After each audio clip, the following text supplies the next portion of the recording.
Well, viewers, this is our weekly program, Diplomacy, from Horn of Africa's OBN. I'm Kabondemo, your host.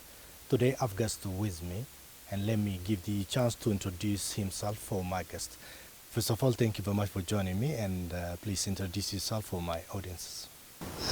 Thank you very much for giving me this opportunity to appear on the popularly viewed TV channel, the OBN.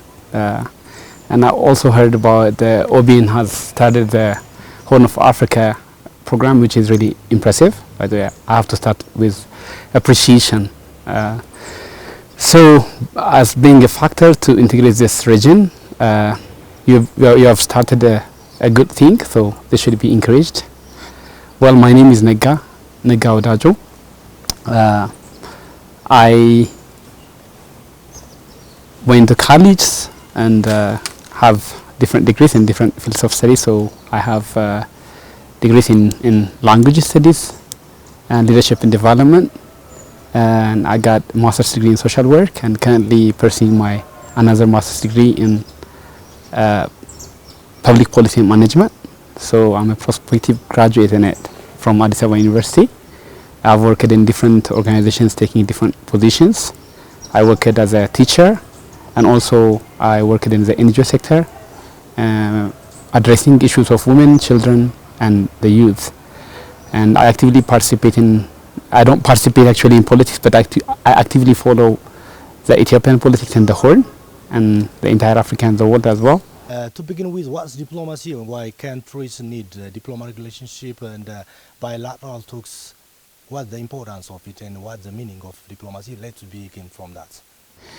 Well, diplomacy can be broadly defined, perhaps this time, and diplomacy and its essence is really significant for countries, not only countries, even for individuals as well, and even organizations. It goes even to the family level. So we often hear people being diplomatic in their approach. So it's the ability and the skill and even the task of government is building a good relationship with their neighboring countries and countries who they have interest with. If countries are not strong in their diplomacy, they are not heard in the international arena.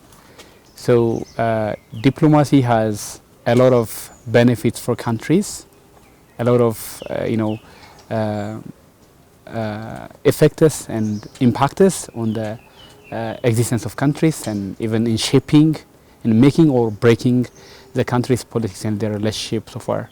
So diplomacy is all about relationship and maintaining a good relationship and having friendship. So you can't go out of this circle, shortly saying. I can say it is building friendship. Could you define the relationship between Horn of African countries, especially the relationship and bonds and diplomatic integration as well? How could you define their diplomatic relationship of the Horn of African countries? Well, the diplomatic relationship of the Horn of African countries, before we define, it's better even to see how these countries operate within their region. The Horn region is the most important places on our planet. It's just not a mere importance because of different factors.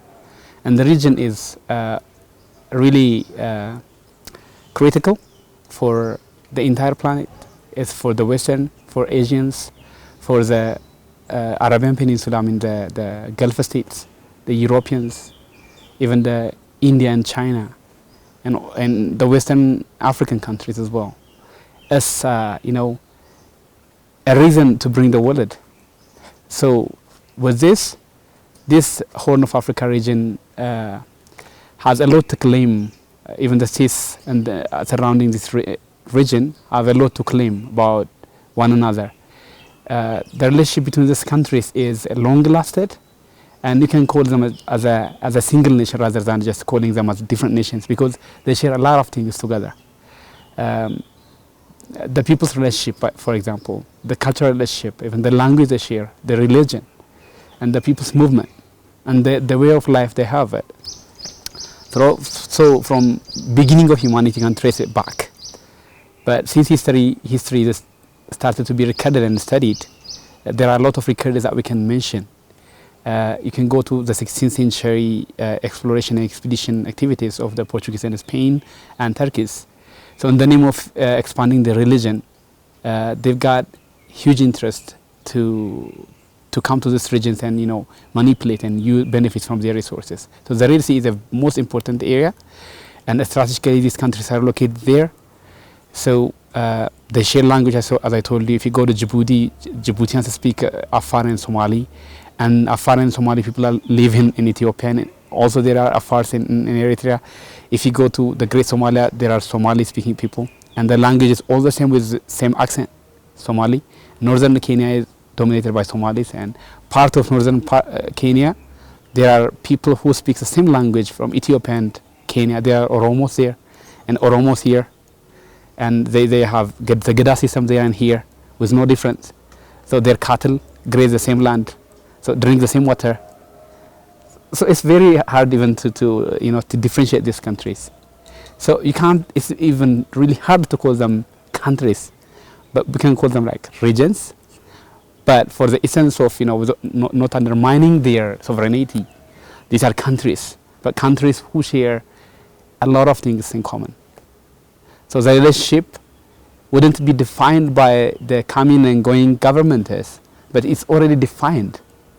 But the remaining thing is just shaping that relationship in a way that benefits the people living in the region and also the countries. Not only that, even that defines the future world, honestly speaking, even Africa. Because the Horn of Africa means a lot. That's why a lot of countries are interested in having, their military bases in that region. So a lot of countries are showing interests from time to time to purchase the harbors, to purchase a plot of land to establish their military base there. Why do they need this place? Why? Because there is something, the Red Sea. That coast is really, really, really significant for everything, for trade, for politics, for whatever, even for military. And so the Gulf states are really interested this time, and everybody knows that, how they are interested to come to Somalia. While they failed even to restore the peace and stability in Somalia and all the problems in Somalia, while even sending back the refugees of the Eastern African countries, they still are interested in our land. So these countries have so many things in common. So I have to mention about Eritrea and Sudan as well, by the way, and South Sudan. Again, the same thing I mentioned earlier about language issues and cultural issues apply in Northern Sudan and South Sudan as well as Eritrea. So if you go to Eritrea, the Kunamas are there in Eritrea, and Kunamas are in Ethiopia. And Afars are in Eritrea, and Afars are in Ethiopia. And also the language, the Tigrinya language, with a little difference in accent, and they can, the same language. And Eritreans speak Amharic very well. And a lot of Eritreans lived here. And we were a country long ago. If you go to Northern Sudan, still the Northern Sudan and the Benishangul people, they have so many things which they share in common. If you go to South Sudan, the Nuer people living in Gambela and Nuers in South Sudan, there are a shared culture, shared economy, shared identity, shared culture, shared social existence. So there are a lot of bonds that bring us together. Coming to the diplomatic ties, which kind of diplomacy is advisable for Horn of African countries, and which type of developmental integration is advisable for them? There is no one-size-fits-all diplomacy for these countries, because these countries have, I said, different needs and different demands and different benefits. These countries can integrate even military-wise. What's the problem to integrate military-wise? They are fighting terrorism together. So terrorism is not an issue only for Ethiopia. It's an issue for the entire region.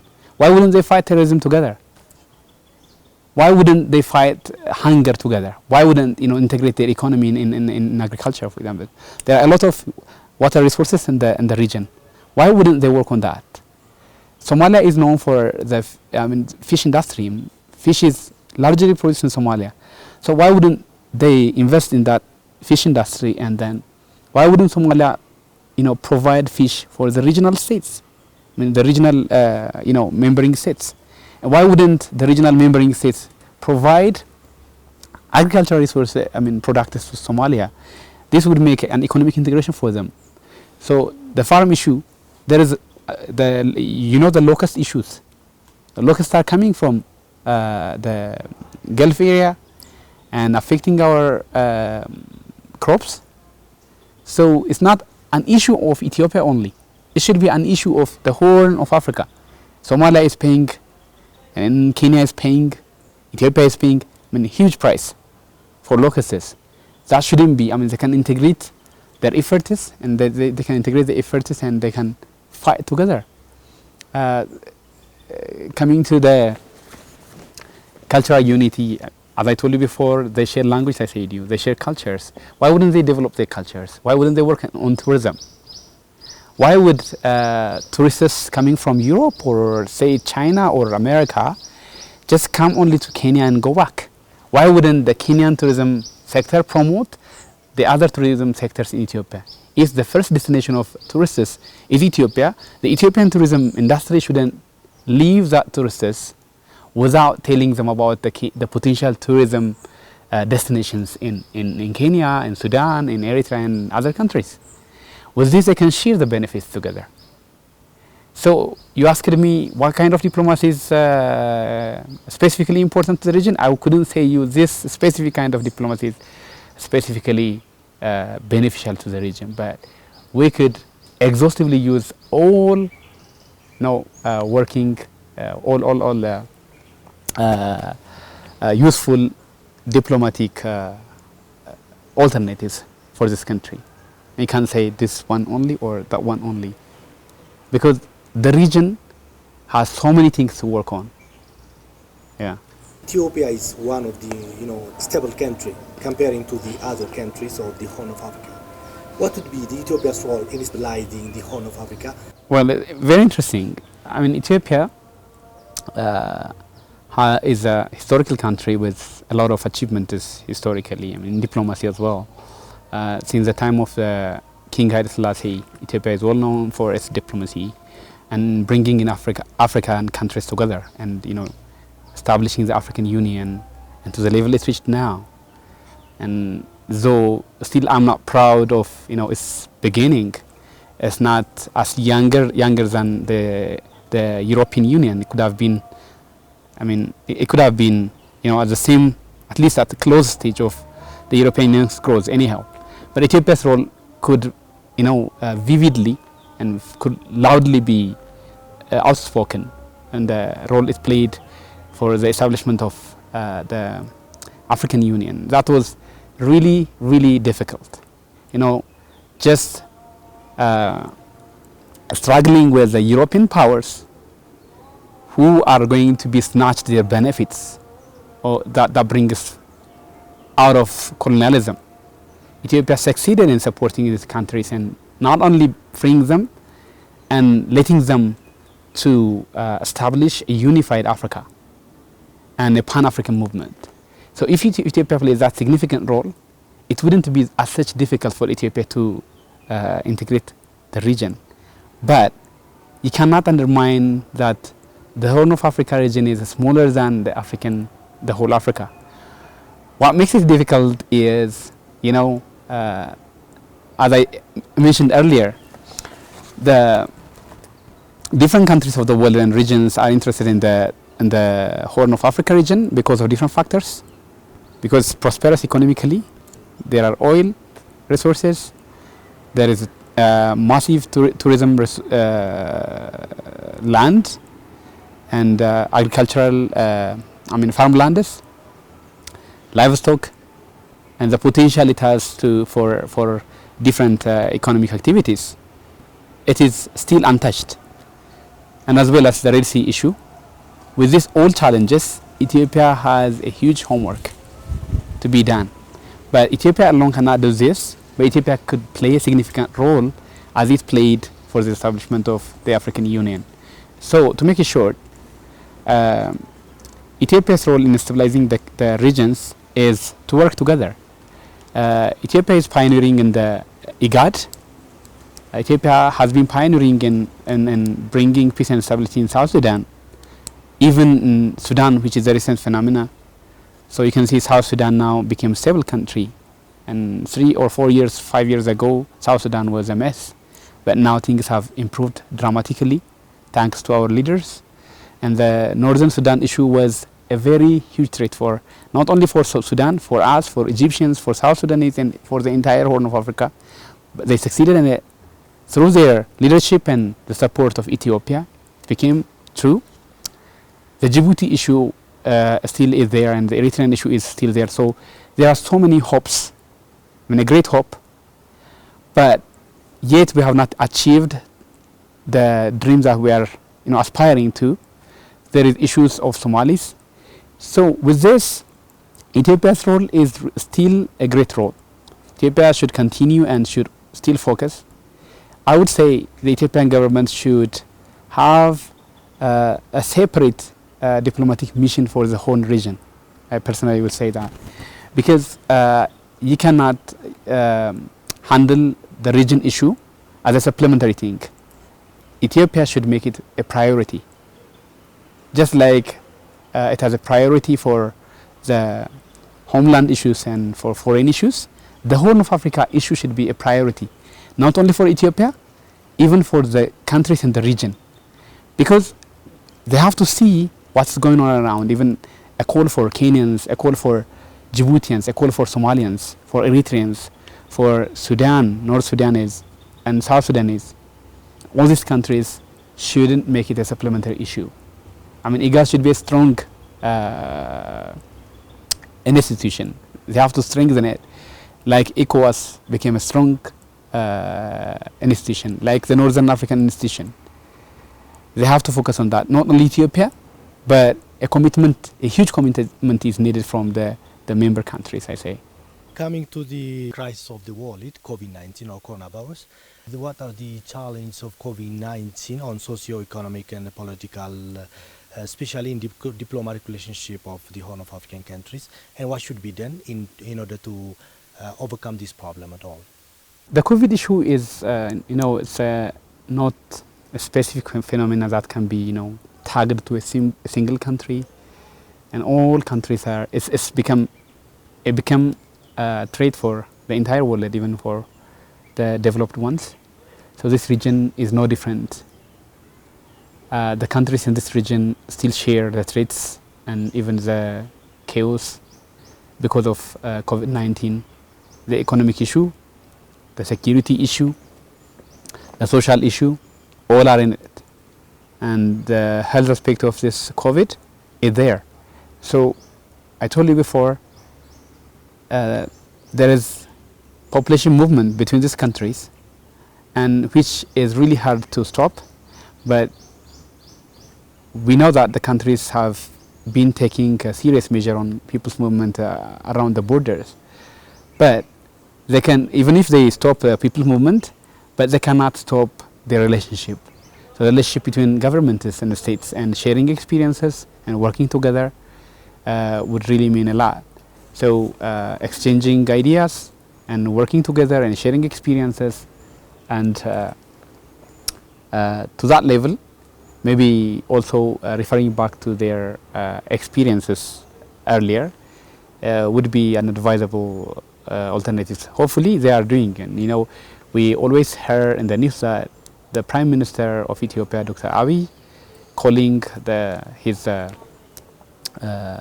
partner countries, neighboring countries, leaders, and discussing with them how they are working and sharing experiences, and which should be encouraged. And this should be encouraged to the large level, and if support is needed, they should support to the level of their capacity actually.